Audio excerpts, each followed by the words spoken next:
अमरो डेरा लाल साईं तुझी नित नित महिमा गाया। ओ अमरो डेरा लाल साईं। जय झूलेलाल। असांजे चैनल में तव्हां सभिनीनि जो स्वागत आहे। त अॼु जी ख़बर आहे भोपाल मध्य प्रदेश मां।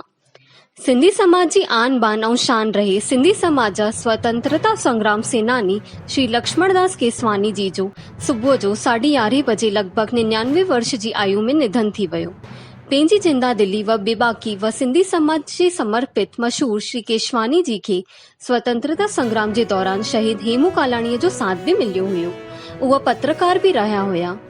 उन्हनि जा पुत्र विख्यात पत्रकार श्री राजकुमार केशवानी दैनिक भास्कर में नियमित स्तंभ लेखक आहिनि ऐं श्री शशि केशवानी जी इंडियन ऑब्जर्वर समाचारनि मां वरिष्ठ पत्रकार थींदे हुए पेट्री पेटल्स चिल्ड्रन व स्कूल व चैलेंज समाचार पत्र जो संचालन संभालंदा आहिनि।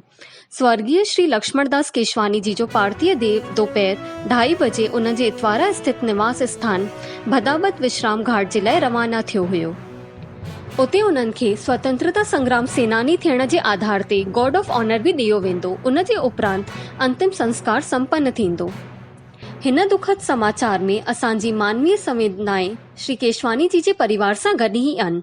परमात्मा उन्हनि खे पंहिंजे श्री चरणनि में स्थान ॾे, परिवार खे इह दुख वहन करण जी क्षमता प्रदान करे। सिंधु परिवार जी ओर सां भी विनम्र श्रद्धांजलि। बिलासपुर मां डॉक्टर हेमंत कलवानी जी ने भी श्रद्धांजलि अर्पित कई ऐं इहा जानकारी असां तक पहुंचाई। त अॻिते जी ख़बरूं ॿुधण लाइ जुड़ियल हुजो असांजे चैनल सां ऐं वधीक खां वधीक लाइक कयो, शेयर कयो ऐं सब्सक्राइब कयो। जय झूलेलाल।